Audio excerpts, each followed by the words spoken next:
Beaten, bruised and badly scarred, young girls who suffered at the hands of their abusers in Afghanistan. It is a country where women are blamed for many of the injustices they suffer.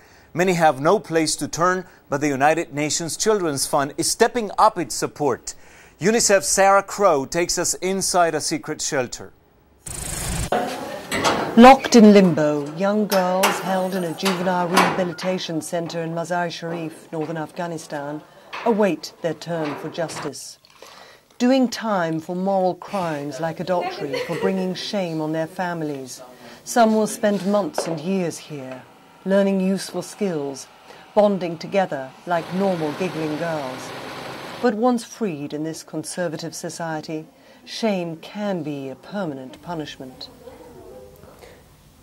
In this secret shelter, these young women have escaped abuse, forced marriage, or those who would sell them and traffic them like products.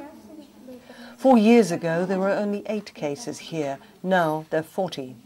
A good sign, some say, of growing awareness of girls' rights. Their girlhood interrupted, this is their safe haven, where they're cared for and can care for their own. Nilab is 18. Now she wants her voice to be heard. My request is that if you can take the message through TV to all parents that they should not exchange their daughters for money and that they should not worry about the honor of the family. As soon as their child is in her teenage, they should not marry her off without thinking whether she will be happy or not.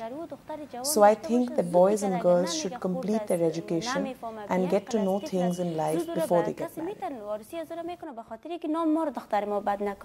Tucked away from the conflict all over Afghanistan, there are rays of hope.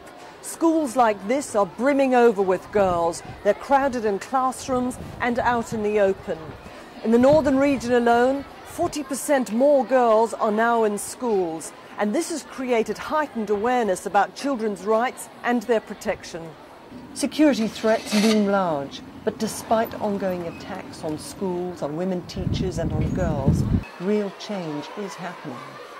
In this large class, only a couple of girls had mothers with basic schooling. How many of their mothers were at school when they were 12 years old, finished their schooling? چند نفر از شما مادرایتان وقتی که به سن شما بودن مکتب خواندن یا مکتب خلاص کردن؟ مادرایی که باسواد است.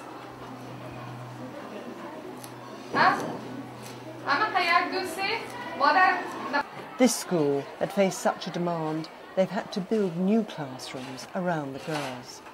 UNICEF helps with legal aid for girls struggling to get their rights, suffering from abuse or forced marriage. A big investment has been in educating girls, distributing learning materials and training women teachers. Peace is the key to any success in any area, but especially in child protection. So if there is war, there is limitation of access to the rural areas. So there's little chances that we get to know the real problem of children from those areas affected by war. So we need peace so that the community come forward with their problems, and then UNICEF, along with the partners, address those problems. Achieving peace won't be a walk in the park for Afghanistan. But here families enjoy the fun of being ordinary. Childhood is a playground, and there is real momentum towards progress for children. This is Sarah Crowe in Mazar-e, Afghanistan.